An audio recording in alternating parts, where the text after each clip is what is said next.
Gigantes del aire.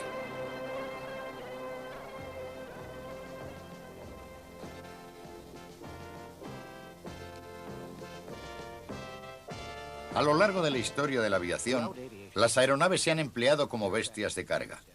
Los militares, en especial, han tenido siempre necesidad de un transporte aéreo. Hoy, esta es la bestia de carga de los cielos, el C-130, el omnipresente Hércules que vuela con casi todas las fuerzas aéreas del mundo occidental.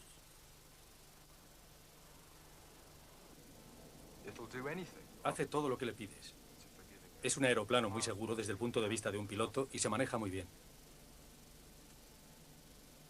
Uno se compenetra con el aparato. Yo lo he pilotado durante casi 5.000 horas de vuelo y no se me ocurre ningún otro avión que me guste más pilotar.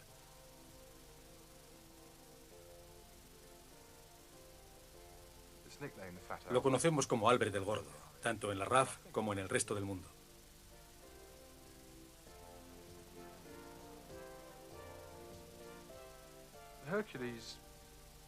El Hércules y las aeronaves de su clase permiten a una fuerza aérea transportar a sus hombres y sus máquinas con relativa rapidez a cualquier parte del mundo. Lo que da a la fuerza aérea y a sus comandantes del ejército una flexibilidad que no ofrecen muchos aviones. En la guerra, el C-130 ha demostrado ser un amigo en el que se puede confiar. En 1968, en Vietnam, unos 100 C-130 transportaron suministros para una fuerza de marines de los Estados Unidos que se encontraban sitiados en Khe Sanh por el ejército norvietnamita. Durante 77 días, los Hércules fueron el vínculo vital de Khe Sanh.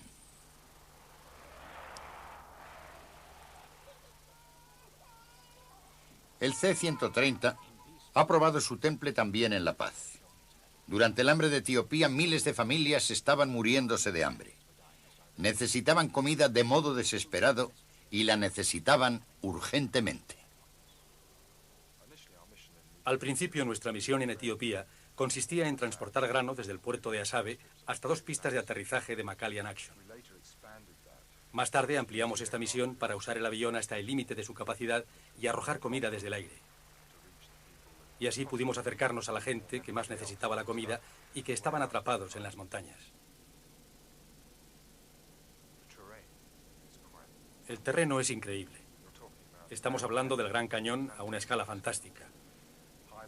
Montañas de hasta 3.000 metros de altura a las que es imposible llegar con ningún otro medio de transporte.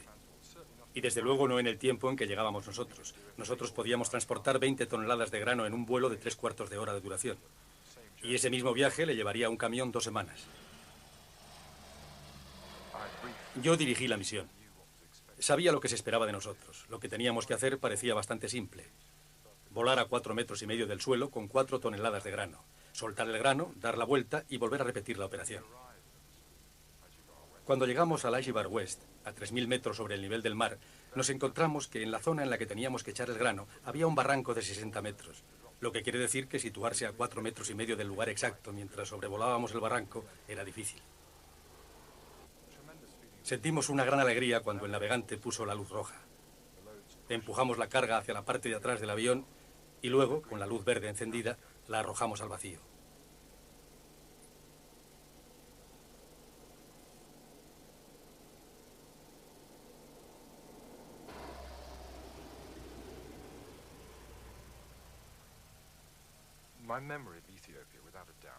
Sin duda, en mis recuerdos, el tiempo pasado en Etiopía es el periodo más satisfactorio de mi vida.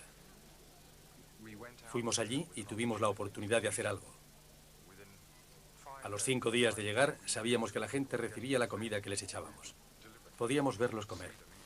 No creo que haya alguien que no se hubiera conmovido con aquello. A mí, desde luego, me conmovió. Durante 30 años, el trabajador Hércules ha demostrado lo útil que puede llegar a ser un avión de transporte. En la Primera Guerra Mundial, los estrategas habían descubierto ya la necesidad de contar con aeroplanos grandes para bombardear, transportar tropas y llevar la carga. Pero los motores de aquellos tiempos no tenían la potencia suficiente para elevar a un aeroplano con una carga pesada. Una bomba de 500 libras era el peso máximo que podía transportar este Handley Page 0400. Los diseñadores probaron diversos métodos para solucionar el problema. En 1921, el italiano Caproni construyó este monstruo, el triple hidrotriplano, para ver si la respuesta estaba en alargar la zona del ala. Voló 2 veces antes de ser definitivamente abandonado.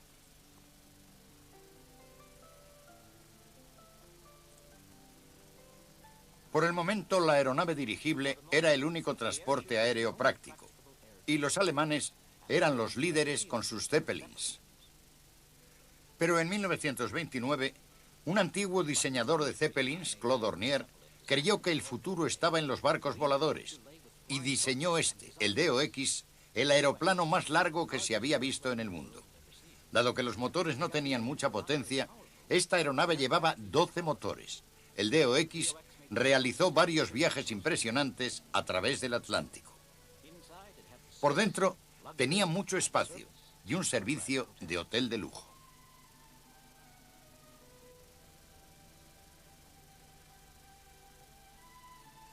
En uno de sus vuelos despegó con 150 pasajeros, 10 tripulantes y 9 polizones.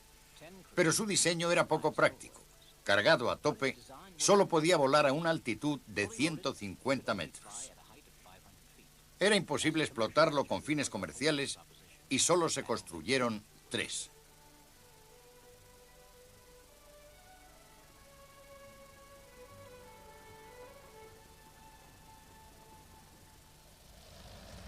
Este fue otro pionero gigante, también alemán, el Junkers G-38.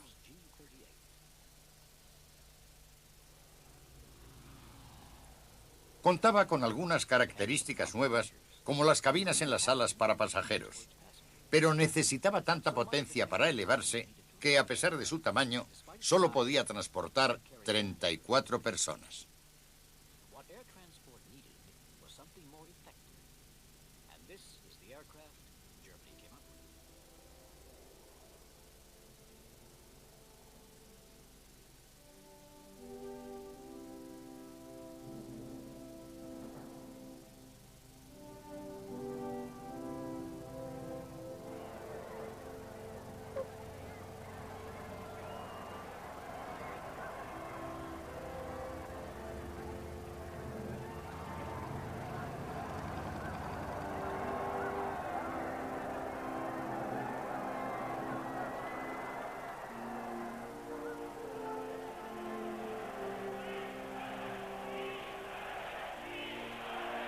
Se necesitaba para el transporte aéreo algo más eficaz, y este es el aeroplano que inventó Alemania.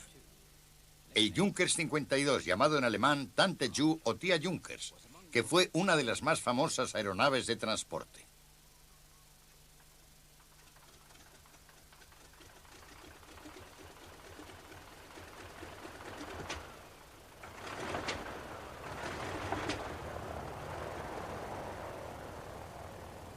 Se construyeron casi 5.000. En los años 30, la Lufthansa y muchas de las compañías aéreas del mundo lo utilizaron para transportar pasajeros. Siguió prestando servicio durante 40 años, pero su papel más importante consistió en servir de avión de transporte a la Luftwaffe alemana.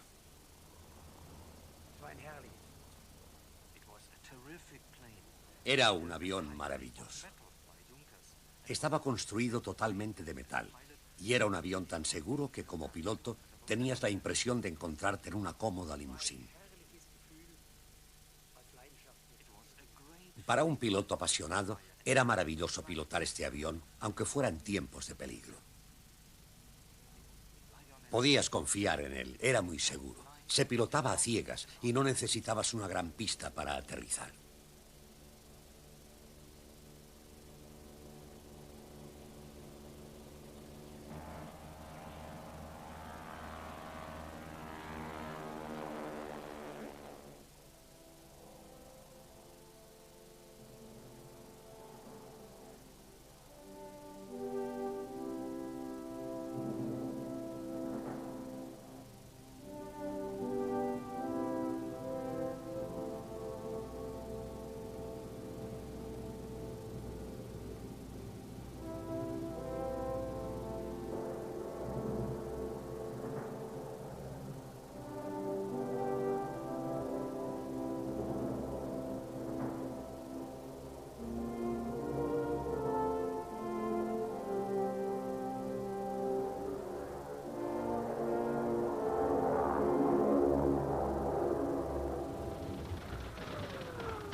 1936. Comienza la Guerra Civil Española.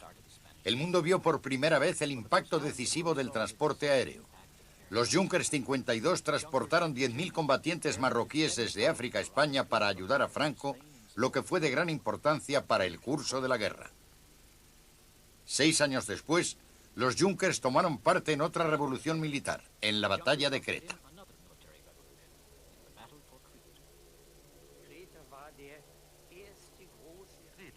En Creta, los Junkers 52 tuvieron la primera ocasión de tomar parte en una operación que habíamos ensayado cuidadosamente, el lanzamiento de paracaidistas. Sabíamos que Creta estaba muy bien fortificada, así que para aterrizar teníamos que usar el elemento sorpresa. Aunque hubo otras operaciones más pequeñas, la de Creta fue el primer gran ataque con tropas aerotransportadas y estaba muy bien protegida. Más de 200 Junkers 52 tomaron parte aquella mañana, volando hacia Creta en fila, a una altura de 120 metros, uno tras otro, como una cadena. Transportábamos muchos cientos de paracaidistas listos para saltar.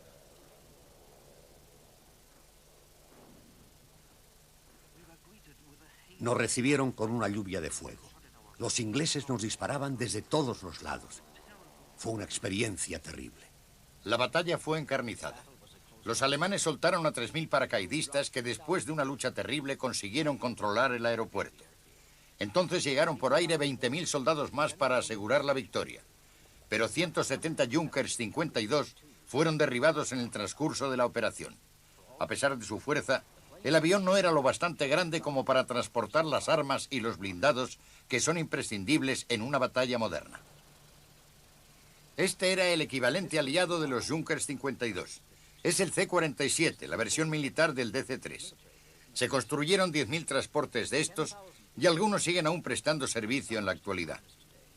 Durante la guerra transportaron todo tipo de cosas y fueron a todas partes. Gracias a ellos, los comandantes disponían de una nueva dimensión, la movilidad. El transporte aéreo se había convertido en un elemento esencial de la guerra. La guerra en Yugoslavia entre los partisanos de Tito y el despiadado ejército alemán de ocupación fue especialmente encarnizada. El único vínculo efectivo que tenían los partisanos con sus aliados americanos y británicos era por el aire.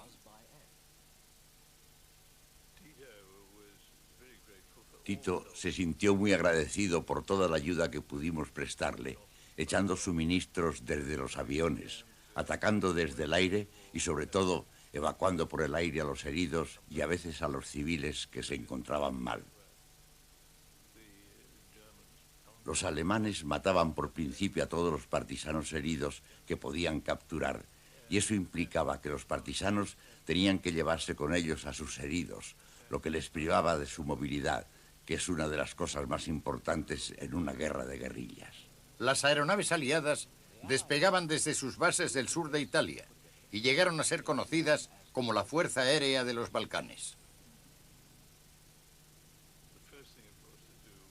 Por supuesto, lo primero que teníamos que hacer cuando esperábamos un avión era reunir a los heridos. Y eso no era nada fácil, porque venían heridos de todas partes. Algunos andando, otros a caballo o como podían, y teníamos que reunirlos un día o dos antes y luego, en cuanto aterrizaba el avión, embarcarlos tan rápidamente como podíamos y despegar de nuevo, porque siempre corríamos el riesgo de que los alemanes nos interceptaran y los mataran a todos. Creo que tuvo una importancia enorme desde varios puntos de vista. Muy importante desde un punto de vista humano porque se sentían terriblemente solos y esto implicaba que aún les quedaba alguna esperanza, que había alguien que se ocupaba de ellos. Y muy importante desde un punto de vista militar porque si uno sabe que en caso de resultar herido va a ser aniquilado por los alemanes, es muy malo para la moral de las tropas. Conocí personalmente a muchos de los heridos y encontré una enorme satisfacción en poder ayudarlos de este modo.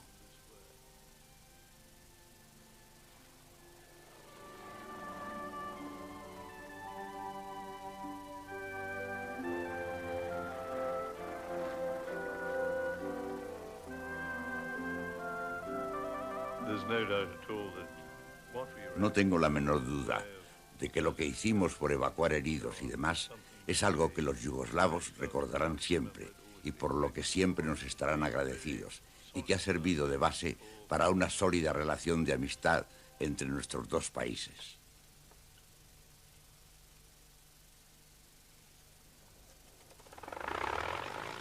En la otra parte del mundo, en China, había otro grupo de combatientes que confiaban también en el C-47. Eran los Tigres Voladores, pilotos voluntarios americanos que transportaban Kitty Hawks para ayudar al ejército chino contra los japoneses.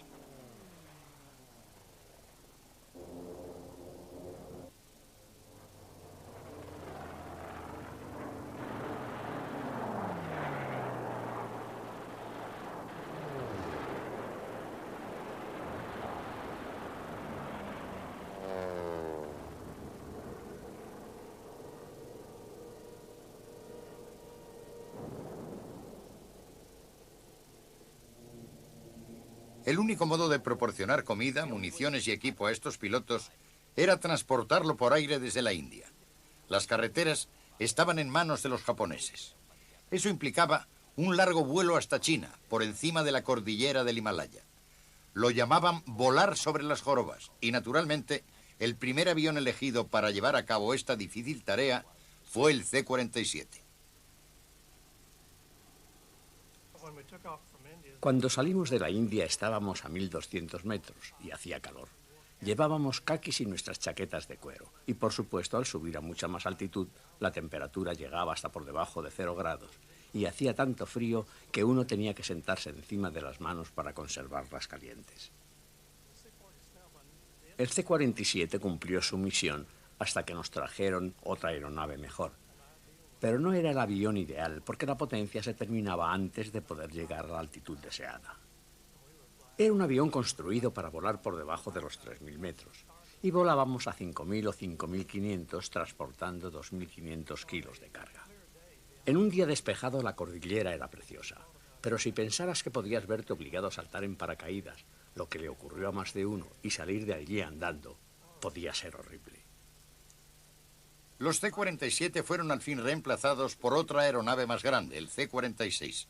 Pero estas también eran demasiado pequeñas para el equipo de la guerra moderna.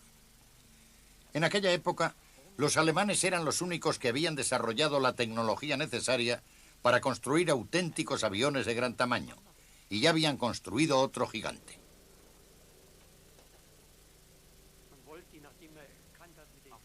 Después de llegar a la conclusión de que el Junkers 52 no servía para transportar grandes cargas, se pensó que era necesario construir un planeador gigante, el ME-321. Y entonces sería posible llevar a cabo desembarcos a una escala mucho mayor. Como entonces se planeaba un desembarco en Inglaterra, nos dimos prisa en construir este gran planeador preparado para transportar uno de nuestros cañones de 20 toneladas y llevarlo hasta el frente de batalla.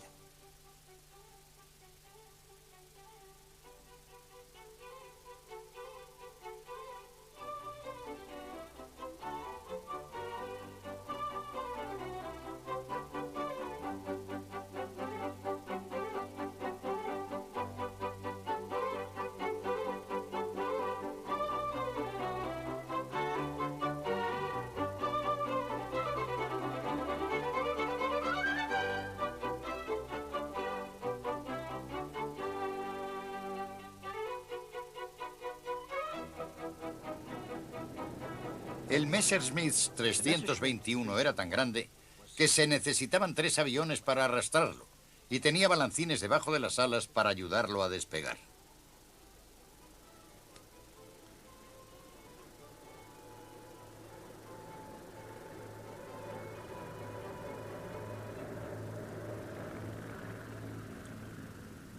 Cuando se suspendió la invasión de Inglaterra, el concepto del planeador fue abandonado y en su lugar se concentraron en colocarle motores al aeroplano.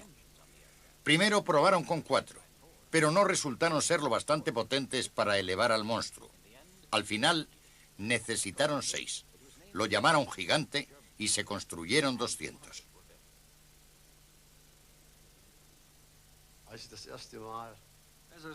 Cuando me detuve por primera vez debajo de este pájaro, mi corazón dio un vuelco. No tenía ni idea de cómo iba a poder elevar este avión, una estructura de acero envuelta en fibra.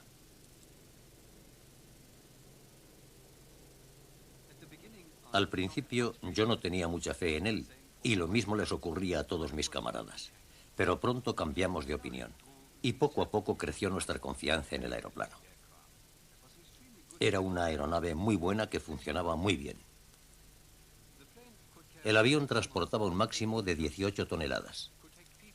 Podía llevar gente, soldados, 120 con todo su equipo y 2 tanques blindados.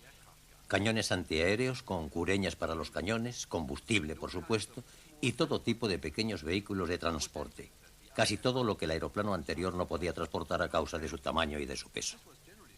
Esa era, en realidad, la razón por la que necesitábamos este transportador gigante. La batalla en el norte de África les iba muy mal a los alemanes. Los cuerpos de África, atacados por los británicos, necesitaban desesperadamente suministros, pero el Mediterráneo estaba controlado por los aliados. El único modo de hacer llegar a África materiales vitales era por el aire. Esa fue la misión del recién construido gigante.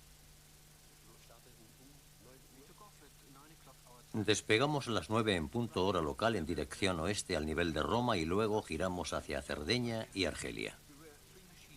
Íbamos 3 aviones juntos. Hacía un día magnífico. De pronto, el fuego empezó sin previo aviso. No tenía ni idea de si los que disparaban estaban detrás de mí en el fuselaje o eran nuestros mecánicos o el operador de radio, pero pronto descubrí que eran aviones enemigos. De pronto vimos esas gigantescas aeronaves enfrente de nosotros. Los micrófonos se habían roto y la adrenalina empezó a fluir. Todo el mundo estaba nervioso. Luego nos dimos cuenta de que eran los 323 que ya conocíamos. Así que nos acercamos a ellos poco a poco y al colocarlos al alcance del cañón superior central, este empezó a abrir fuego y pudimos ver cómo penetraban las balas en el avión. Yo veía las balas pasando a mi alrededor, a la derecha, a la izquierda de la cabina, y unos segundos después supe que nos habían dado. De pronto salió una gran masa de la sección central y el avión se dio la vuelta y cayó directamente al mar. Mientras caíamos, debí desmayarme unos segundos. Cuando recuperé el conocimiento, había llamas por todas partes. El combustible estaba ardiendo y no pude ver nada del Moroder. El gigante era lento y vulnerable, pero en aquellos momentos podía presumir de ser el aeroplano más grande del mundo. Pero al otro lado del Atlántico, los americanos estaban diseñando un aeroplano 10 veces más grande.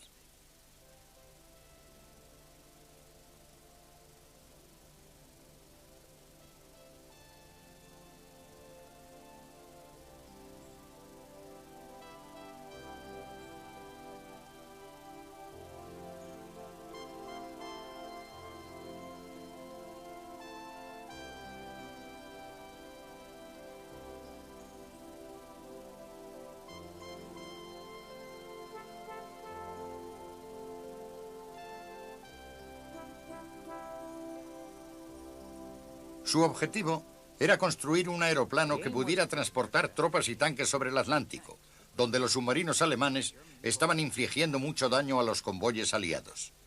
El hombre encargado por el Departamento de Defensa de los Estados Unidos para diseñar y construir este poderoso aeroplano poseía asimismo una personalidad fuera de lo común, el magnate millonario Howard Hughes. Piloto, constructor de aviones, productor de cine, perfeccionista, Hughes era un hombre que pensaba lo grande pero prestaba atención al más mínimo detalle. Este hábito suyo ocasionó retrasos desde el comienzo. Aunque el contrato se firmó en noviembre de 1942, el avión no empezó a construirse hasta 1944. Para entonces, la amenaza de los submarinos había desaparecido y ya no se necesitaba el avión. Probablemente lo más extraordinario de este avión es que era uno de los aeroplanos más grandes construidos en madera, totalmente hecho de madera. El único metal que se empleó fue para los ajustes metálicos, los soportes del motor, los motores y cosas así. Y por supuesto el sistema hidráulico, los controles y los tubos. Pero básicamente toda la estructura era de madera. La forma era muy bonita, un bello trabajo de artesanía. Los continuos cambios de idea de Hughes y las interferencias hicieron que el trabajo en el avión fuera muy lento. Washington se cansó por fin y anuló el proyecto. Pero con una fuerte campaña, Hughes ganó una concesión: la conformidad del gobierno para que terminara un aeroplano. 2 años después, la sección del hidroavión estaba lista para ser transportada a su lugar de montaje en Long Beach.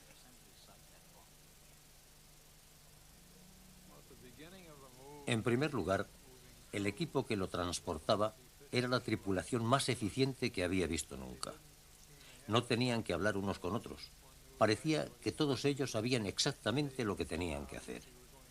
Obviamente se movían muy despacio y las calles estaban llenas de gente. Así que, al bajar por la calle, lo primero que tenían que hacer era parar el tráfico y luego bajar los cables del teléfono y volver a colocarlos en su sitio.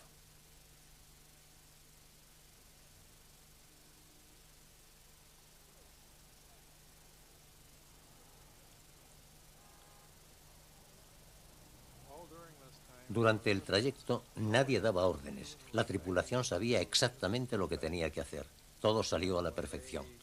Y cuando llegaron al lugar destinado para él, no le habían hecho ni un rasguño. Fue simplemente fantástico. Se construyó grande porque a Howard no le gustaba construir nada de un tamaño normal.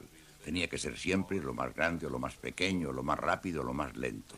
Construimos algo que pudiera transportar un tanque de 50 toneladas y tenía que ser algo muy grande.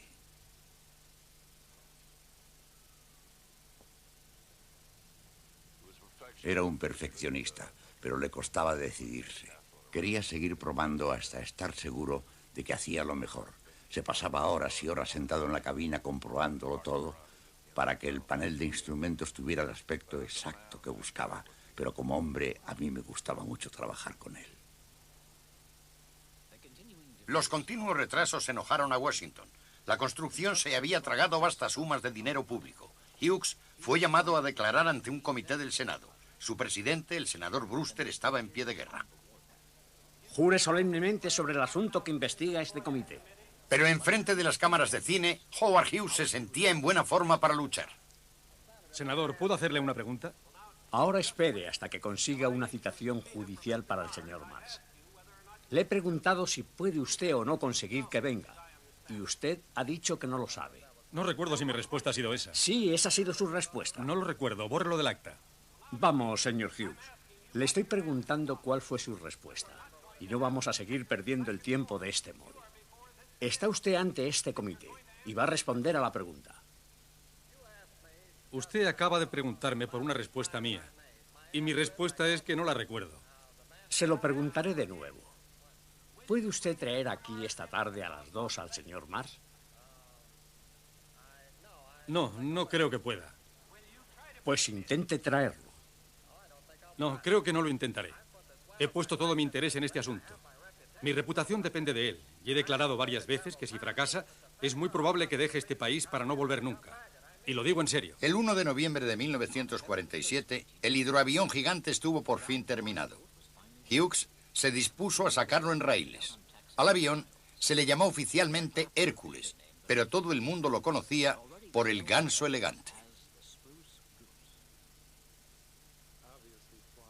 Obviamente, todos estábamos algo inquietos a causa de la investigación del Senado y el impacto que tendría el vuelo. Yo estaba sentado en el asiento del copiloto, creo que llevábamos 4 periodistas a bordo y, por supuesto, la tripulación de Hughes. Había unas 40 personas a bordo cuando pusimos en marcha el avión. En la primera vuelta, Howard nos estuvo mirando por las ventanillas buscando troncos o basura y el único que vio algo fue él. Tenía mejor vista que cualquiera de nosotros. Nos movíamos a 55 o 65 kilómetros por hora y parecía que todo funcionaba bien. Después de otra vuelta rápida, Hughes preparó a la tripulación para una última vuelta. Entonces se volvió hacia mí y me dijo que bajara los alerones a 15 grados. Y esa es la posición de despegue.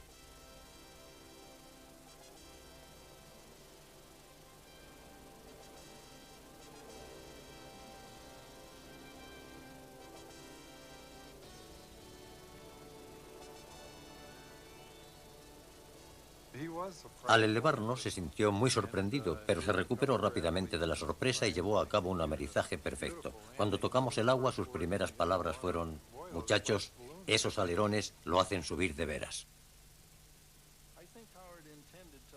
Creo que Howard pretendía elevarlo unos cuantos metros para demostrar que podía volar. Pero no creo que pretendiera elevarlo tan alto como lo hizo. Yo estaba solo con él. Íbamos de vuelta a Los Ángeles y le dije: Howard, ¿hoy querías despegar? Y me contestó: nunca lo sabrás. Y no lo sé, ni creo que nadie lo sepa. El Ganso elegante no volvió a volar, pero sigue siendo el avión más grande jamás construido. Al llegar la paz a Europa, empezó la Guerra Fría, que alcanzó su apogeo en Berlín. La ciudad estaba en el corazón de Alemania Oriental, accesible desde el oeste solo por ciertas carreteras o a lo largo de 3 corredores aéreos. En 1948, los rusos cerraron las carreteras e iniciaron un bloqueo. En respuesta, los americanos y Gran Bretaña construyeron un masivo puente aéreo para proporcionar suministros a los sectores occidentales de Berlín. La ciudad necesitaba 5.000 toneladas de provisiones diarias solo para sobrevivir. Todo tenía que llegar por el aire. Pronto se llegó a los 1.000 aterrizajes por día.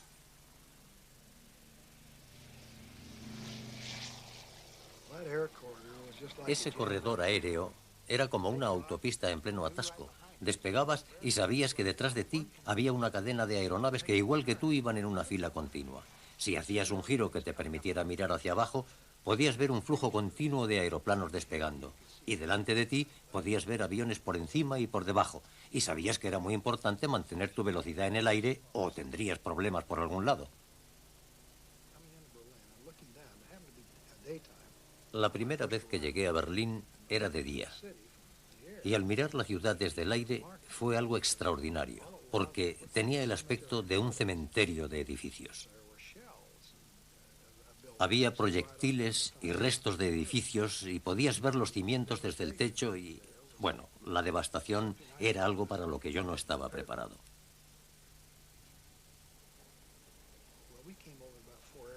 Llegamos con 4 aeroplanos y no sé cuántos aviones más habría destinados, pero suministrar a una ciudad de 2,5 millones de habitantes con todo lo necesario para sobrevivir, bueno, la verdad es que no pensaba que pudiéramos lograrlo.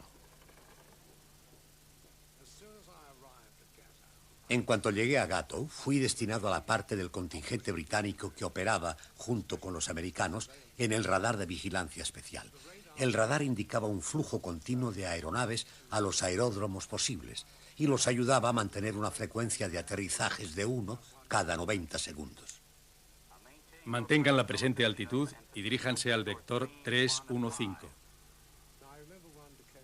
Recuerdo al capitán de un Dakota que no cesaba de quejarse porque le costaba trabajo mantener su altitud y sus controles no respondían. Cuando llegó a Gatow, aterrizó pesadamente y entonces descubrió que en vez de las 3,5 toneladas que le correspondían a un Dakota, alguien lo había cargado con las 10 toneladas de un York.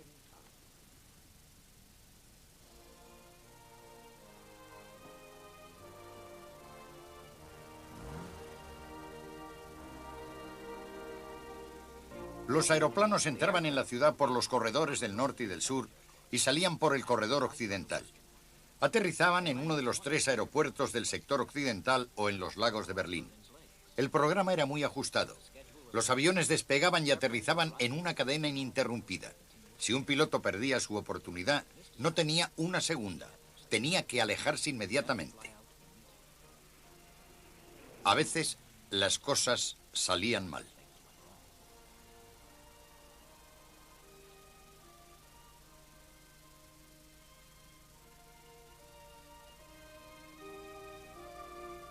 El transporte aéreo duró 15 meses, sumando en total más de 250,000 de vuelos y transportando casi 2,5 millones de toneladas de suministros.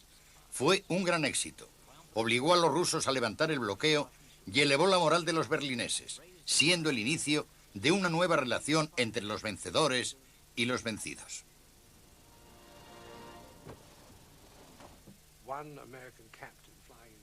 Un capitán americano que volaba a Tempelhof cogió la costumbre de arrojar desde el avión paquetes de chicles a los niños que se reunían debajo. Por supuesto, estos lo reconocieron pronto, y me parece que solían llamarle el bombardero de caramelos.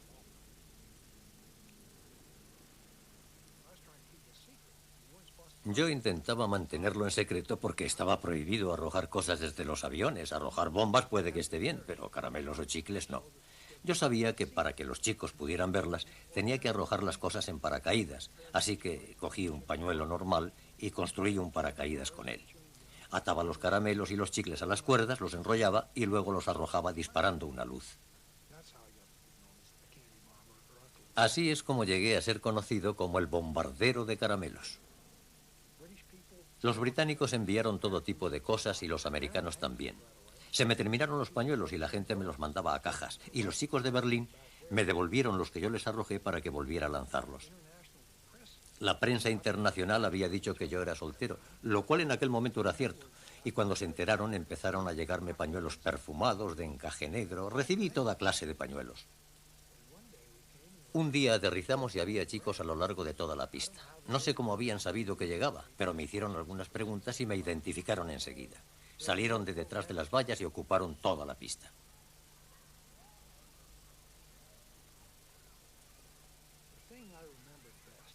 Lo que más recuerdo del transporte aéreo a Berlín y lo que más me gusta es el hecho de que estábamos trabajando junto a la gente a la que habíamos intentado destruir.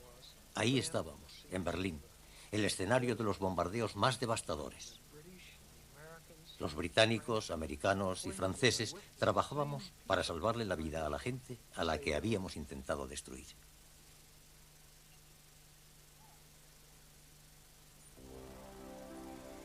El puente aéreo de Berlín demostró una vez más lo útil que podía ser un aeroplano realmente grande. Los británicos estaban construyendo uno entonces, el Bristol Barbazon, de 8 motores, el aeroplano más grande jamás construido en el Reino Unido. Pero como todos sus predecesores, no tenía la potencia suficiente y fue pronto abandonado. Este tremendo avión, el Consolidated XC-99, fue lo bastante bueno como para ser empleado por las Fuerzas Aéreas de los Estados Unidos para transportar cargas especialmente pesadas.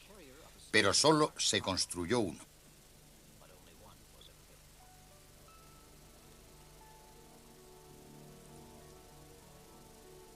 Lo que necesitaban todos estos aviones para poder funcionar de un modo más eficaz era más potencia.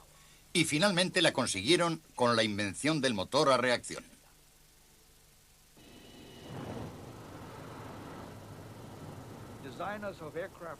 Los diseñadores de aviones siempre quieren más potencia, pero también quieren un consumo menor de combustible. Y con los motores conocidos era difícil llegar a algo realmente nuevo.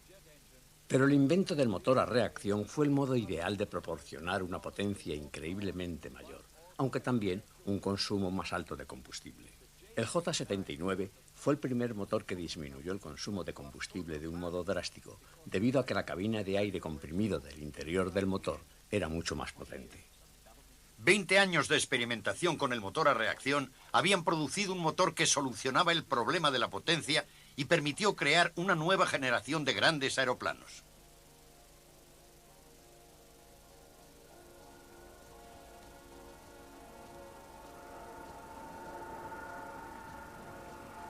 Grandes transportadores como el C-141 Starlifter.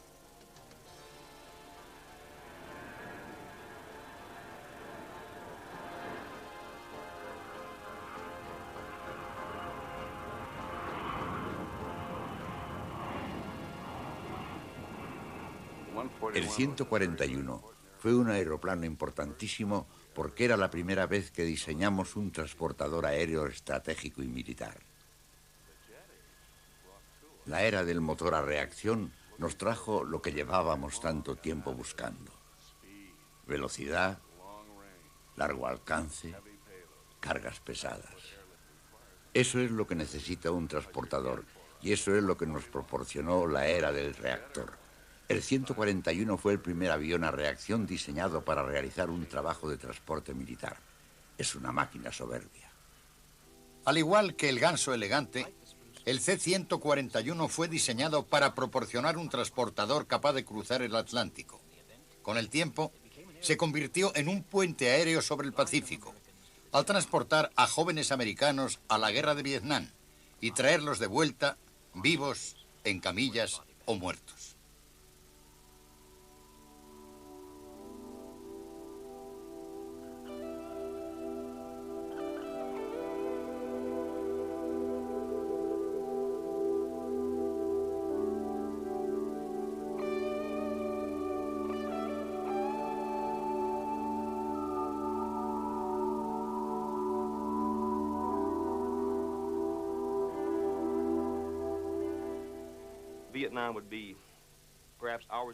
Vietnam consistía en horas de aburrimiento interrumpidas momentáneamente por situaciones extremadamente peligrosas. Estábamos realizando operaciones de emboscada en una carretera al noroeste de Saigón y de pronto me volví y al acercarme al extremo de nuestra posición de emboscada, un soldado enemigo abrió fuego desde un lugar oculto. Gracias a Dios que era un soldado joven y disparaba su 80-47 automático de un modo incontrolado. Porque disparó todas sus municiones y creo que solo 1 o 2 balas me dieron. El resto me pasó por encima de la cabeza. Los muchachos construyeron una especie de camilla con un poncho y me llevaron hasta una zona de aterrizaje en un arrozal. Allí me embarcaron en un helicóptero que me transportó al hospital en las afueras de Saigón. Después de salir del hospital, creo que no más de 4 o 5 días después, embarcamos en el C-141. Pero yo estaba malherido, me dolía todo. Había recibido muchos tratamientos médicos y me sentía incomodísimo. La primera vez que sentí una cierta seguridad fue cuando vi el avión. Sabía que era mi pájaro de la libertad, lo que me llevaría de regreso a casa. Nadie iba a Vietnam creyendo que regresaría malherido. Uno pensaba en vivir o en morir, en cosas horribles, pero nunca en volver a casa inválido. El C-141 estaba allí cuando lo necesitábamos. No había otro modo de regresar rápidamente a los Estados Unidos.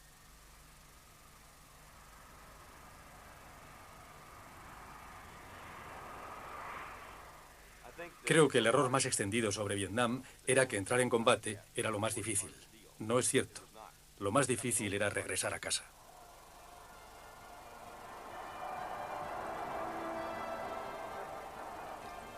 Al terminarse la guerra de Vietnam, Lockheed construyó un aeroplano aún más grande. Tan grande que con solo 17 de ellos se podría haber hecho todo el transporte aéreo de Berlín.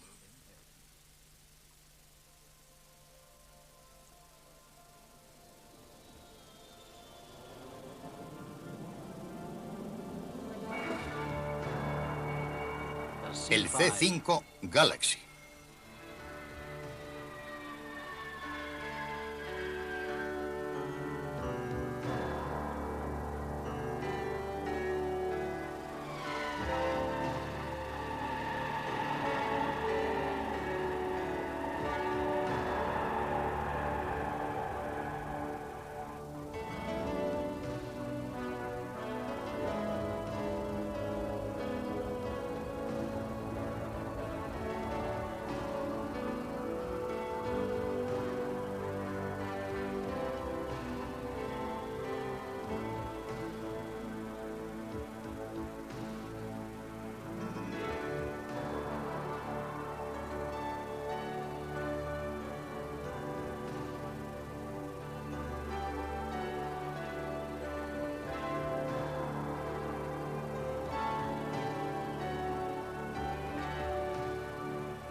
El C-5 fue diseñado para poder transportar todos los elementos de las divisiones del ejército a través de distancias largas intercontinentales y depositarlos en cualquier lugar del mundo. Cuando fue construido era, con mucho, el aeroplano más grande jamás construido. Era casi 2 veces más pesado que su predecesor. Hay muchas formas de describir al C-5. Una es que su compartimento principal de carga tiene cabida para 6 autobuses. La capacidad de combustible es igual al peso total de un C-141. El aeroplano lleva más de 1 tonelada de pintura y se mire como se mire, es un avión increíblemente grande. Históricamente, los diseñadores de aviones han necesitado siempre más potencia. En el C-5 se daba la circunstancia de que de pronto disponíamos de un motor con la suficiente potencia y empuje para hacer que el concepto aeroplano funcionara con éxito. Ese motor era el TF-39, el primer motor a reacción de alta desviación. La tecnología podía ahora hacer realidad los sueños de los diseñadores de aviones.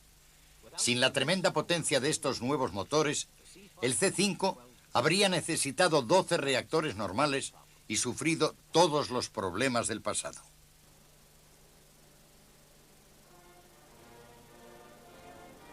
El piloto del primer vuelo de prueba del avión más grande del mundo fue Lee Sullivan. Recibí muchas cartas y bastantes llamadas telefónicas de personas que me preguntaban si estaba en mi sano juicio al pilotar ese avión. Algunos pensaban que nunca conseguiría elevarlo. Sabemos que no se elevará nunca. Dios no quiere que vuele. Otros dijeron que íbamos a morir porque era imposible que algo tan grande volara. Habíamos dicho que despegaríamos una mañana determinada, que llegaríamos a las 6 y volaríamos cuando el avión estuviera listo. Rodamos hasta el final de la pista y despegamos a las 7:47 exactamente. No fue algo planeado, simplemente ocurrió así. Y es algo irónico, porque nosotros éramos de la competencia y a la Boeing le ha ido muy bien desde entonces con sus 747.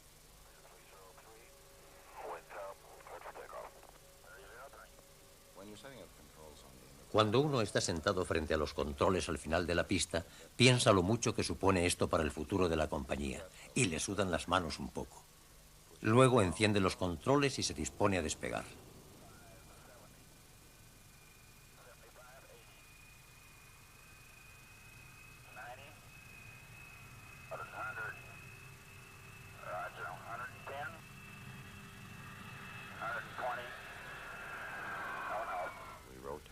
Giramos en el momento preciso en que debíamos hacerlo y despegamos tan maravillosamente como es posible hacerlo.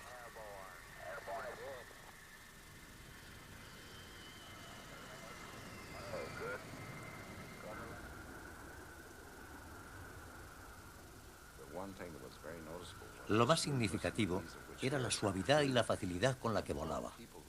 Los que no hayan pilotado grandes aeroplanos han de saber que vuelan mucho más fácilmente que los pequeños porque se ven menos afectados por las turbulencias y son muy suaves de pilotar. Son como las bolas al deslizarse por la bolera. Hay pocas cosas que puedan descolocarlas.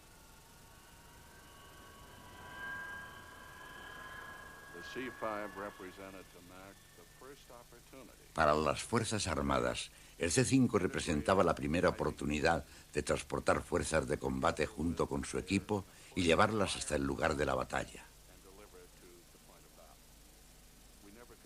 Antes no podíamos hacerlo.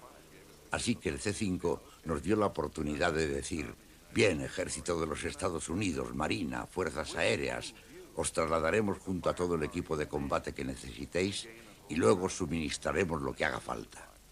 De hecho, los primeros que pudieron beneficiarse de la prodigiosa capacidad de transporte del C-5 fueron los israelíes en la guerra de Yom Kippur.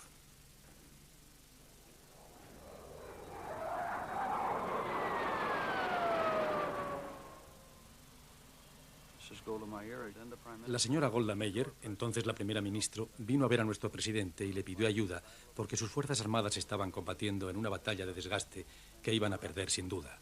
Se les estaba acabando la munición y necesitaban suministros rápidamente.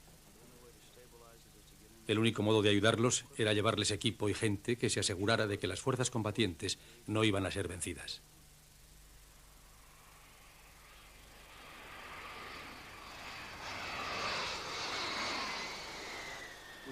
Nos encontramos en una situación internacional muy difícil. Nos hubiera gustado haber podido realizar este transporte con aviones comerciales. Habría sido mucho más aceptable para el mundo. Pero nos encontramos con que las líneas aéreas no podían transportar el equipo más pesado. Y las que podían hacerlo no estaban muy interesadas en ello a causa de sus relaciones, no solo con Israel, sino también con el mundo árabe. Y no querían verse mezcladas en una situación internacional muy difícil. Así que los únicos que podían hacerlo eran nuestros aviones. Los aviones del Comando Militar Aéreo. Las armas y el equipo transportados a Israel en respuesta a su petición de ayuda tuvieron un impacto decisivo en la guerra. Fue una demostración impresionante de lo que los estrategas militares habían dicho tantas veces que podía lograrse con un avión grande. Yom Kippur, sin duda, necesitaba un transporte aéreo de largo alcance, muy veloz, responsable y capaz de transportar equipo militar pesado. Y para suministrar ese tipo de ayuda es preciso contar con un aeroplano de diseño militar como el C-5 que pueda hacer el trabajo. Es una lección que otros han aprendido. En la actualidad, el aeroplano más largo que vuela por el mundo ya no es el C-5, sino el ruso Antonov 124, aunque solo sea unos cuantos centímetros más largo. La historia ha demostrado el valor de estos gigantes del aire, y la tecnología de las superpotencias ha hecho que por fin sea posible construirlos.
Por día.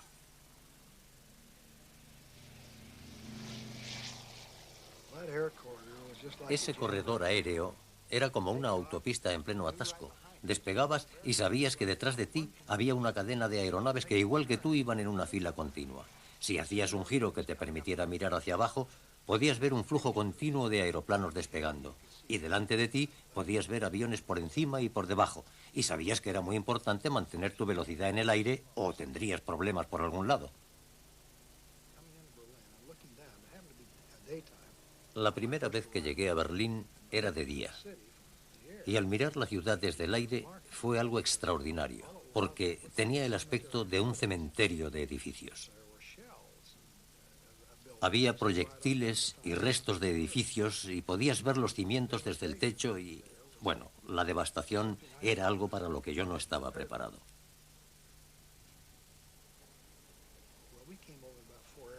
Llegamos con 4 aeroplanos y no sé cuántos aviones más habría destinados, pero suministrar a una ciudad de 2,5 millones de habitantes con todo lo necesario para sobrevivir, bueno, la verdad es que no pensaba que pudiéramos lograrlo. En cuanto llegué a Gatow, fui destinado a la parte del contingente británico que operaba, junto con los americanos, en el radar de vigilancia especial. El radar indicaba un flujo continuo de aeronaves a los aeródromos posibles y los ayudaba a mantener una frecuencia de aterrizajes de 1 cada 90 segundos. Mantengan la presente altitud y diríjanse al vector 315. Recuerdo al capitán de un Dakota que no cesaba de quejarse porque le costaba trabajo mantener su altitud y sus controles no respondían. Cuando llegó a Gatow, aterrizó pesadamente y entonces descubrió que en vez de las 3,5 toneladas que le correspondían a un Dakota, alguien lo había cargado con las 10 toneladas de un York.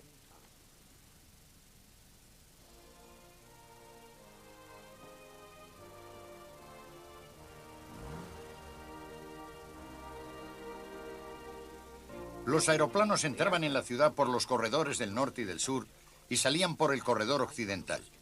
Aterrizaban en uno de los 3 aeropuertos del sector occidental o en los lagos de Berlín. El programa era muy ajustado.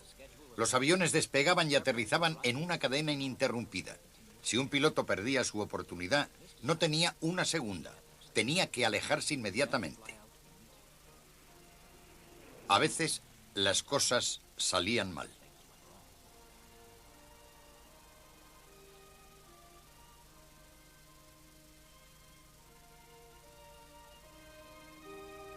Obviamente se movían muy despacio y las calles estaban llenas de gente.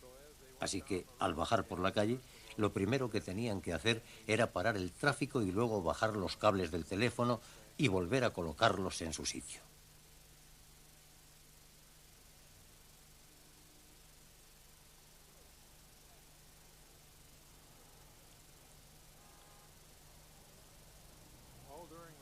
Durante el trayecto nadie daba órdenes. La tripulación sabía exactamente lo que tenía que hacer.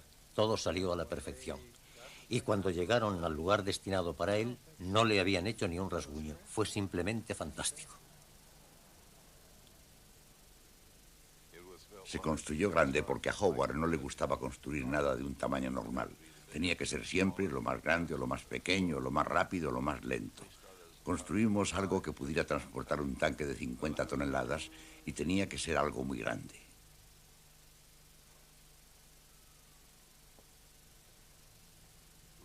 Era un perfeccionista, pero le costaba decidirse. Quería seguir probando hasta estar seguro de que hacía lo mejor. Se pasaba horas y horas sentado en la cabina comprobándolo todo para que el panel de instrumentos tuviera el aspecto exacto que buscaba. Pero como hombre, a mí me gustaba mucho trabajar con él.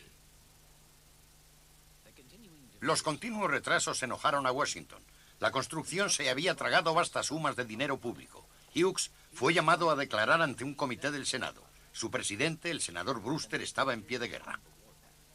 Jure solemnemente sobre el asunto que investiga este comité. Pero enfrente de las cámaras de cine, Howard Hughes se sentía en buena forma para luchar. Senador, ¿puedo hacerle una pregunta? Ahora espere hasta que consiga una citación judicial para el señor Mars. Le he preguntado si puede usted o no conseguir que venga. Y usted ha dicho que no lo sabe. No recuerdo si mi respuesta ha sido esa. Sí, esa ha sido su respuesta. No lo recuerdo. Bórrelo del acta. Vamos, señor Hughes. Le estoy preguntando cuál fue su respuesta. Y no vamos a seguir perdiendo el tiempo de este modo. Está usted ante este comité y va a responder a la pregunta. Usted acaba de preguntarme por una respuesta mía. Y mi respuesta es que no la recuerdo. Se lo preguntaré de nuevo. ¿Puede usted traer aquí esta tarde a las 2 al señor Mars? No, no creo que pueda. Pues intente traerlo. No, creo que no lo intentaré. He puesto todo mi interés en este asunto. Mi reputación depende de él. Y he declarado varias veces que si fracasa, es muy probable que deje este país para no volver nunca. Y lo digo en serio. El 1 de noviembre de 1947, el hidroavión gigante estuvo por fin terminado. Hughes se dispuso a sacarlo en raíles. Al avión se le llamó oficialmente Hércules, pero todo el mundo lo conocía como aéreos. En 1948, los rusos cerraron las carreteras e iniciaron un bloqueo. En respuesta, los americanos y Gran Bretaña construyeron un masivo puente aéreo para proporcionar suministros a los sectores occidentales de Berlín. La ciudad necesitaba 5.000 toneladas de provisiones diarias solo para sobrevivir. Todo tenía que llegar por el aire. Pronto se llegó a los 1.000 aterrizajes por día.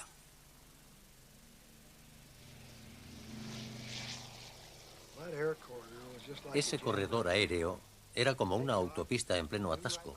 Despegabas y sabías que detrás de ti había una cadena de aeronaves que igual que tú iban en una fila continua. Si hacías un giro que te permitiera mirar hacia abajo, podías ver un flujo continuo de aeroplanos despegando. y delante de ti podías ver aviones por encima y por debajo, y sabías que era muy importante mantener tu velocidad en el aire o tendrías problemas por algún lado.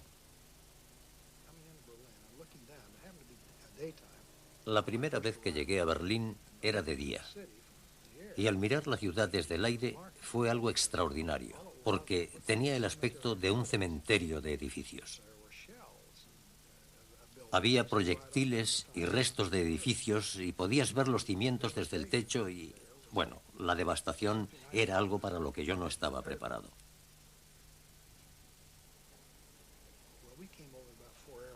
Llegamos con 4 aeroplanos y no sé cuántos aviones más habría destinados, pero suministrar a una ciudad de 2,5 millones de habitantes con todo lo necesario para sobrevivir, bueno, la verdad es que no pensaba que pudiéramos lograrlo.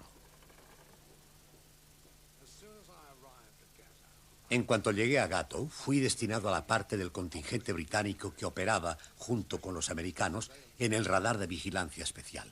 El radar indicaba un flujo continuo de aeronaves a los aeródromos posibles y los ayudaba a mantener una frecuencia de aterrizajes de 1 cada 90 segundos. Mantengan la presente altitud y diríjanse al vector 315. Recuerdo al capitán de un Dakota que no cesaba de quejarse porque le costaba trabajo mantener su altitud y sus controles no respondían. Cuando llegó a Gatow, aterrizó pesadamente y entonces descubrió que en vez de las 3,5 toneladas que le correspondían a un Dakota, alguien lo había cargado con las 10 toneladas de un York.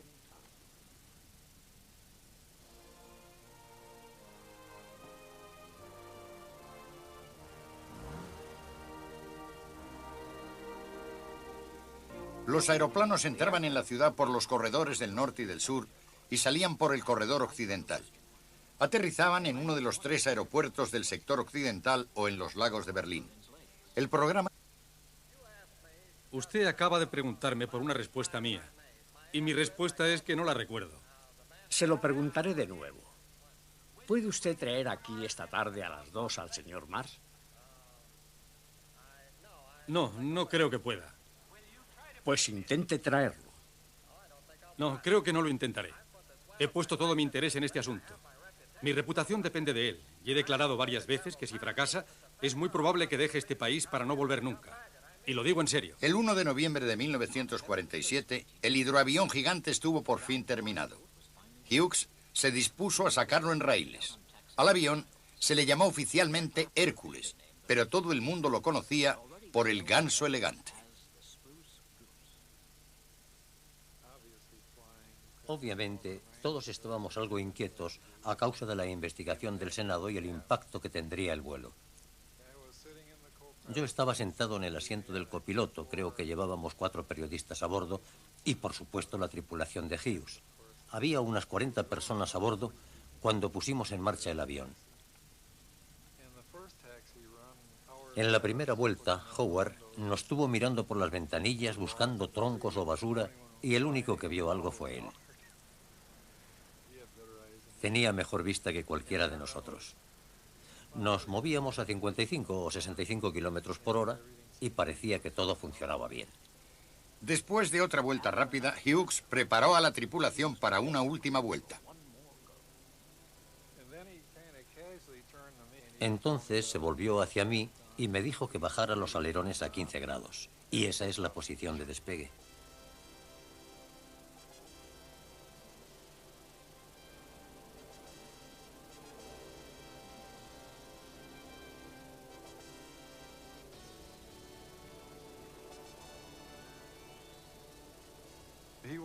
Al elevarnos se sintió muy sorprendido, pero se recuperó rápidamente de la sorpresa y llevó a cabo un amerizaje perfecto. Cuando tocamos el agua, sus primeras palabras fueron: muchachos, esos alerones lo hacen subir de veras. Creo que Howard pretendía elevarlo unos cuantos metros para demostrar que podía volar. Pero no creo que pretendiera elevarlo tan alto como lo hizo. Yo estaba solo con él. Íbamos de vuelta a Los Ángeles y le dije: Howard, ¿hoy querías despegar? Y me contestó: nunca lo sabrás. Y no lo sé, ni creo que nadie lo sepa. El Ganso Elegante no volvió a volar. pero sigue siendo el avión más grande jamás construido. Al llegar la paz a Europa, empezó la Guerra Fría que alcanzó su apogeo en Berlín. La ciudad... La recuerdo. Se lo preguntaré de nuevo. ¿Puede usted traer aquí esta tarde a las 2 al señor Mars? No, no creo que pueda. Pues intente traerlo. No, creo que no lo intentaré. He puesto todo mi interés en este asunto. Mi reputación depende de él y he declarado varias veces que si fracasa, es muy probable que deje este país para no volver nunca. Y lo digo en serio. El 1 de noviembre de 1947, el hidroavión gigante estuvo por fin terminado. Hughes se dispuso a sacarlo en raíles. Al avión se le llamó oficialmente Hércules, pero todo el mundo lo conocía por el Ganso Elegante. Obviamente, todos estábamos algo inquietos a causa de la investigación del Senado y el impacto que tendría el vuelo. Yo estaba sentado en el asiento del copiloto, creo que llevábamos 4 periodistas a bordo y, por supuesto, la tripulación de Hughes. Había unas 40 personas a bordo cuando pusimos en marcha el avión. En la primera vuelta, Howard nos estuvo mirando por las ventanillas buscando troncos o basura y el único que vio algo fue él. Tenía mejor vista que cualquiera de nosotros. Nos movíamos a 55 o 65 kilómetros por hora y parecía que todo funcionaba bien.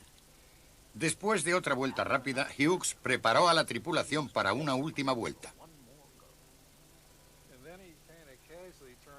Entonces se volvió hacia mí y me dijo que bajara los alerones a 15 grados. Y esa es la posición de despegue.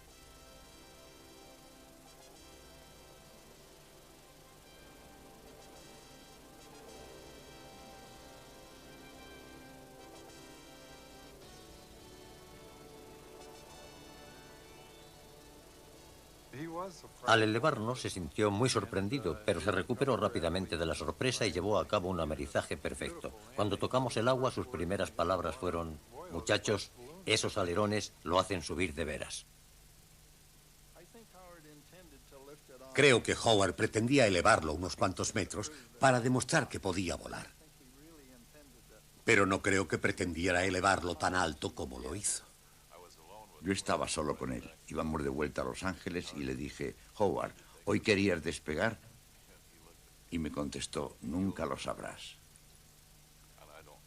Y no lo sé, ni creo que nadie lo sepa. El Ganso Elegante no volvió a volar, pero sigue siendo el avión más grande jamás construido. Al llegar la paz a Europa, empezó la Guerra Fría que alcanzó su apogeo en Berlín. La ciudad estaba en el corazón de Alemania Oriental, accesible desde el oeste solo por ciertas carreteras o al... Una es que su compartimento principal de carga tiene cabida para 6 autobuses. La capacidad de combustible es igual al peso total de un C-141. El aeroplano lleva más de 1 tonelada de pintura y, se mire como se mire, es un avión increíblemente grande. Históricamente, los diseñadores de aviones han necesitado siempre más potencia. En el C-5 se daba la circunstancia de que de pronto disponíamos de un motor con la suficiente potencia y empuje para hacer que el concepto aeroplano funcionara con éxito. Ese motor era el TF-39, el primer motor a reacción de alta desviación. La tecnología podía ahora hacer realidad los sueños de los diseñadores de aviones. Sin la tremenda potencia de estos nuevos motores, el C-5 habría necesitado 12 reactores normales y sufrido todos los problemas del pasado.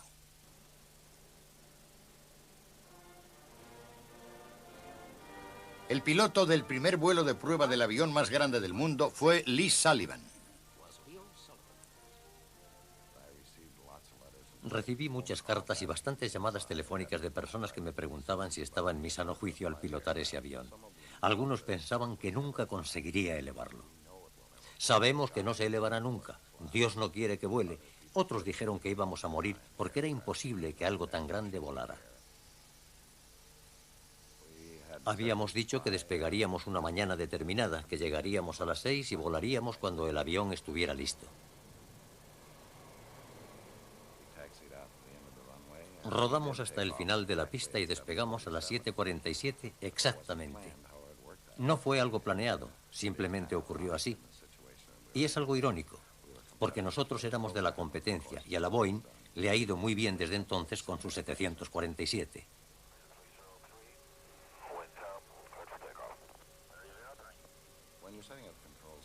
Cuando uno está sentado frente a los controles al final de la pista, piensa lo mucho que supone esto para el futuro de la compañía y le sudan las manos un poco. Luego enciende los controles y se dispone a despegar.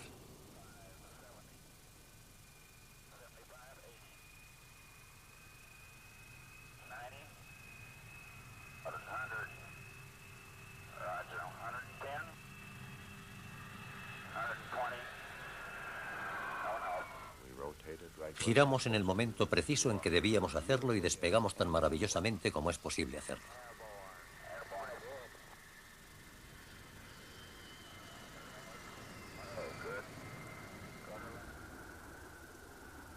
Aeroplano más grande jamás construido. Era casi 2 veces más pesado que su predecesor. Hay muchas formas de describir al C-5. Una es que su compartimento principal de carga tiene cabida para 6 autobuses. La capacidad de combustible es igual al peso total de un C-141. El aeroplano lleva más de 1 tonelada de pintura y se mire como se mire, es un avión increíblemente grande. Históricamente, los diseñadores de aviones han necesitado siempre más potencia. En el C-5 se daba la circunstancia de que de pronto disponíamos de un motor con la suficiente potencia y empuje para hacer que el concepto aeroplano funcionara con éxito. Ese motor era el TF-39, el primer motor a reacción de alta desviación. La tecnología podía ahora hacer realidad los sueños de los diseñadores de aviones. Sin la tremenda potencia de estos nuevos motores, el C-5 habría necesitado 12 reactores normales y sufrido todos los problemas del pasado.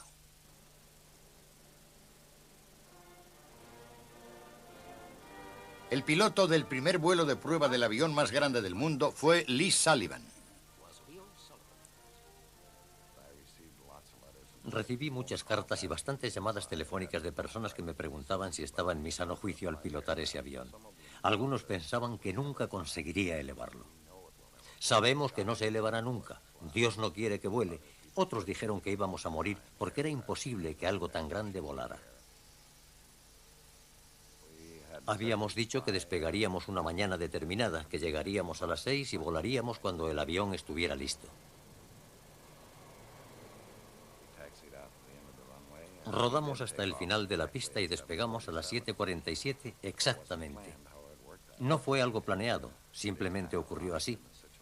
Y es algo irónico, porque nosotros éramos de la competencia y a la Boeing le ha ido muy bien desde entonces con su 747.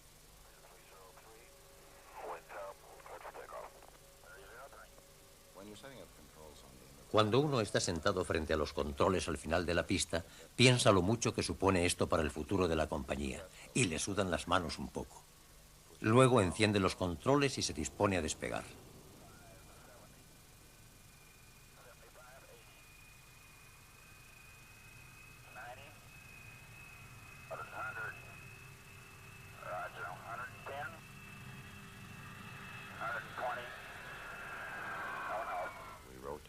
Giramos en el momento preciso en que debíamos hacerlo y despegamos tan maravillosamente como es posible hacerlo. Están construyendo uno entonces, el Bristol Barbasson de 8 motores, el aeroplano más grande jamás construido en el Reino Unido. Pero como todos sus predecesores, no tenía la potencia suficiente y fue pronto abandonado. Este tremendo avión, el Consolidated XC-99, fue lo bastante bueno como para ser empleado por las Fuerzas Aéreas de los Estados Unidos para transportar cargas especialmente pesadas. Pero solo se construyó uno.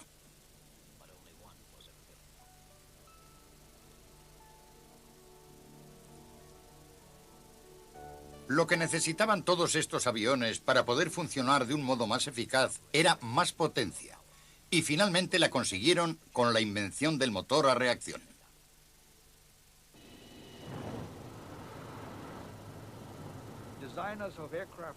Los diseñadores de aviones siempre quieren más potencia, pero también quieren un consumo menor de combustible, y con los motores conocidos era difícil llegar a algo realmente nuevo. Pero el invento del motor a reacción fue el modo ideal de proporcionar una potencia increíblemente mayor, aunque también un consumo más alto de combustible. El J-79 fue el primer motor que disminuyó el consumo de combustible de un modo drástico, debido a que la cabina de aire comprimido del interior del motor era mucho más potente. 20 años de experimentación con el motor a reacción habían producido un motor que solucionaba el problema de la potencia y permitió crear una nueva generación de grandes aeroplanos.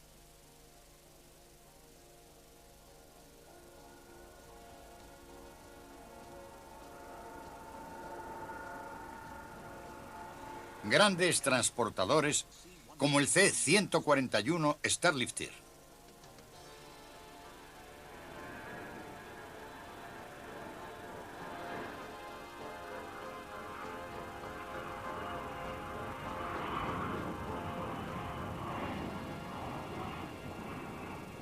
El 141 fue un aeroplano importantísimo porque era la primera vez que diseñamos un transportador aéreo estratégico y militar. La era del motor a reacción nos trajo lo que llevábamos tanto tiempo buscando: velocidad, largo alcance, cargas pesadas. Eso es lo que necesita un transportador, y eso es lo que nos proporcionó la era del reactor. El 141 fue el primer avión a reacción diseñado para realizar un trabajo de transporte militar. Es una máquina soberbia. Al igual que el Ganso elegante, el C-141 fue diseñado para proporcionar un transportador capaz de cruzar el Atlántico. Con el tiempo, se convirtió en el radar de vigilancia especial. El radar indicaba un flujo continuo de aeronaves a los aeródromos posibles y los ayudaba a mantener una frecuencia de aterrizajes de 1 cada 90 segundos. Mantengan la presente altitud y diríjanse al vector 315. Recuerdo al capitán de un Dakota que no cesaba de quejarse porque le costaba trabajo mantener su altitud y sus controles no respondían. Cuando llegó a Gato, aterrizó pesadamente y entonces descubrió que en vez de las 3,5 toneladas que le correspondían a un Dakota, alguien lo había cargado con las 10 toneladas de un York.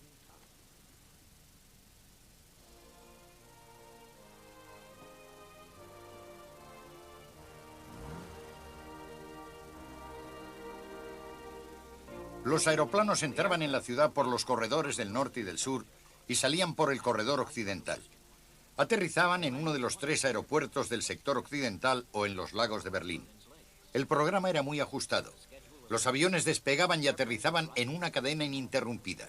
Si un piloto perdía su oportunidad, no tenía una segunda. Tenía que alejarse inmediatamente. A veces, las cosas salían mal.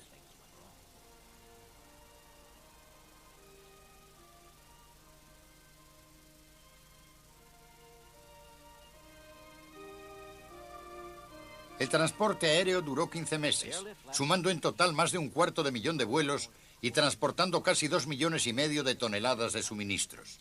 Fue un gran éxito. Obligó a los rusos a levantar el bloqueo y elevó la moral de los berlineses, siendo el inicio de una nueva relación entre los vencedores y los vencidos.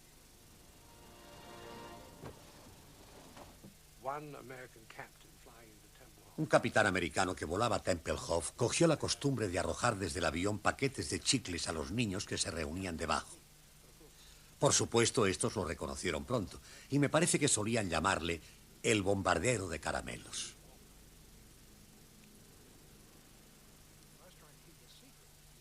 Yo intentaba mantenerlo en secreto porque estaba prohibido arrojar cosas desde los aviones. Arrojar bombas puede que esté bien, pero caramelos o chicles no. Yo sabía que para que los chicos pudieran verlas, tenía que arrojar las cosas en paracaídas, así que cogí un pañuelo normal y construí un paracaídas con él. Ataba los caramelos y los chicles a las cuerdas, los enrollaba y luego los arrojaba disparando una luz. Así es como llegué a ser conocido como el bombardero de caramelos. Los británicos enviaron todo tipo de cosas y los americanos también. Se me terminaron los pañuelos y la gente me los mandaba a cajas. Y los chicos de Berlín me devolvieron los que yo les arrojé para que volviera a lanzarlos. Debido a que la cabina de aire comprimido del interior del motor era mucho más potente. 20 años de experimentación con el motor a reacción habían producido un motor que solucionaba el problema de la potencia y permitió crear una nueva generación de grandes aeroplanos.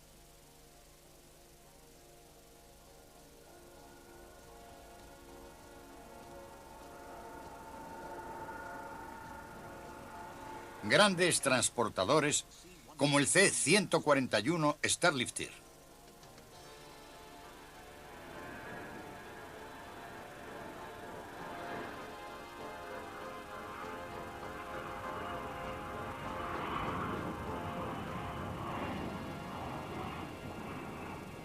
El 141 fue un aeroplano importantísimo porque era la primera vez que diseñamos un transportador aéreo estratégico y militar. La era del motor a reacción nos trajo lo que llevábamos tanto tiempo buscando. Velocidad, largo alcance, cargas pesadas. Eso es lo que necesita un transportador y eso es lo que nos proporcionó la era del reactor. El 141 fue el primer avión a reacción diseñado para realizar un trabajo de transporte militar. Es una máquina soberbia. Al igual que el Ganso elegante, el C-141 fue diseñado para proporcionar un transportador capaz de cruzar el Atlántico. Con el tiempo, se convirtió en un puente aéreo sobre el Pacífico, al transportar a jóvenes americanos a la guerra de Vietnam y traerlos de vuelta, vivos, en camillas o muertos.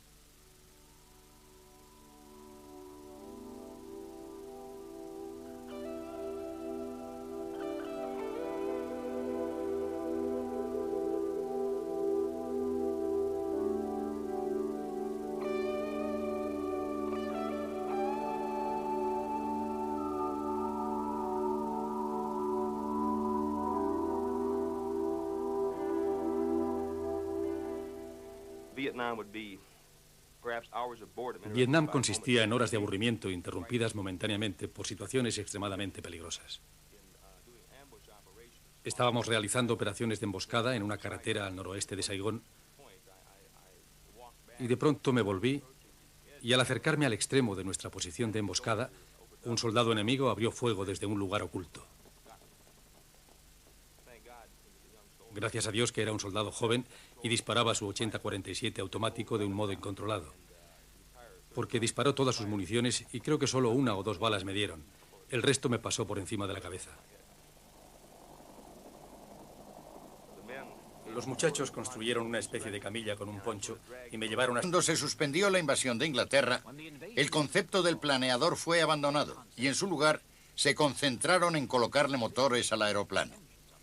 Primero probaron con 4, pero no resultaron ser lo bastante potentes para elevar al monstruo. Al final, necesitaron 6.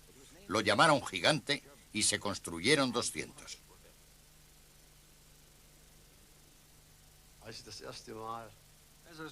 Cuando me detuve por primera vez debajo de este pájaro, mi corazón dio un vuelco. No tenía ni idea de cómo iba a poder elevar este avión, una estructura de acero envuelta en fibra.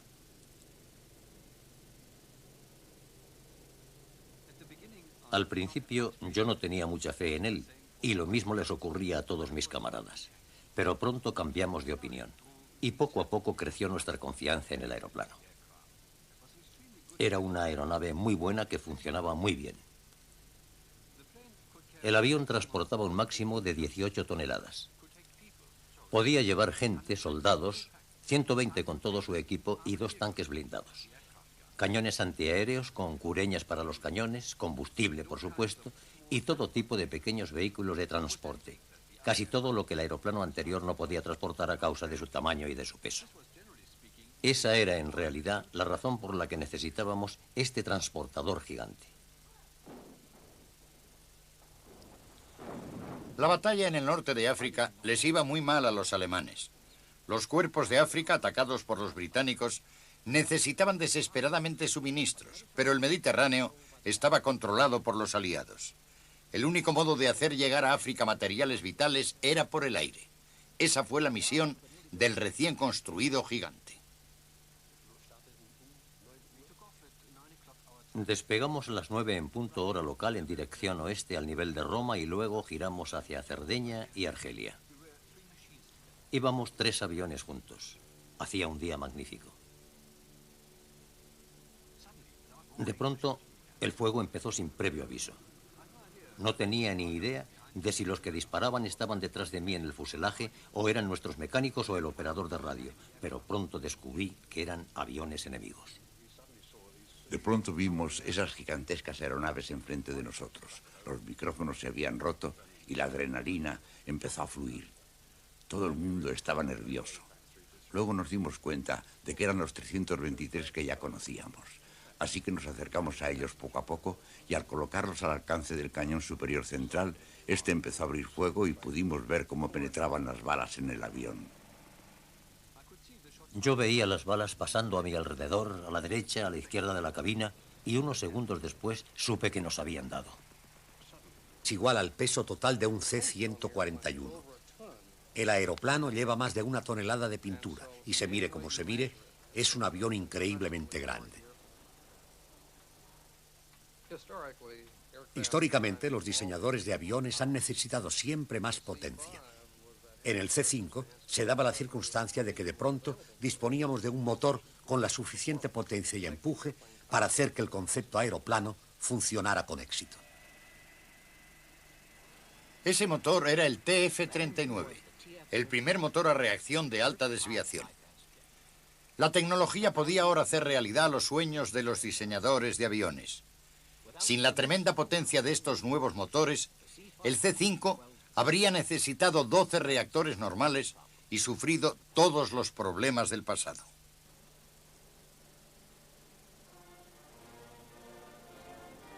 El piloto del primer vuelo de prueba del avión más grande del mundo fue Lee Sullivan. Recibí muchas cartas y bastantes llamadas telefónicas de personas que me preguntaban si estaba en mi sano juicio al pilotar ese avión. Algunos pensaban que nunca conseguiría elevarlo. Sabemos que no se elevará nunca. Dios no quiere que vuele.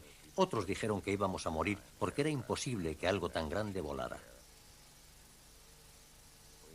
Habíamos dicho que despegaríamos una mañana determinada, que llegaríamos a las 6 y volaríamos cuando el avión estuviera listo. Rodamos hasta el final de la pista y despegamos a las 7:47 exactamente. No fue algo planeado, simplemente ocurrió así. Y es algo irónico, porque nosotros éramos de la competencia y a la Boeing le ha ido muy bien desde entonces con sus 747.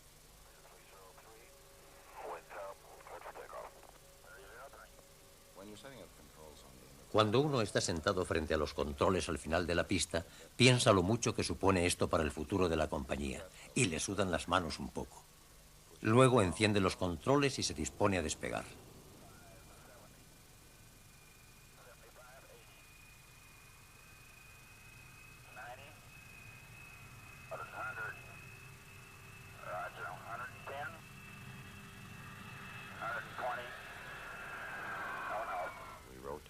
Giramos en el momento preciso en que debíamos hacerlo y despegamos tan maravillosamente como es posible hacerlo.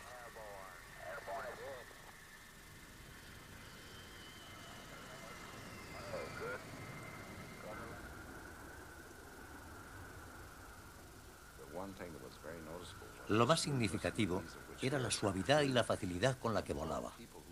Los que no hayan pilotado grandes aeroplanos han de saber que vuelan mucho más fácilmente que los pequeños, porque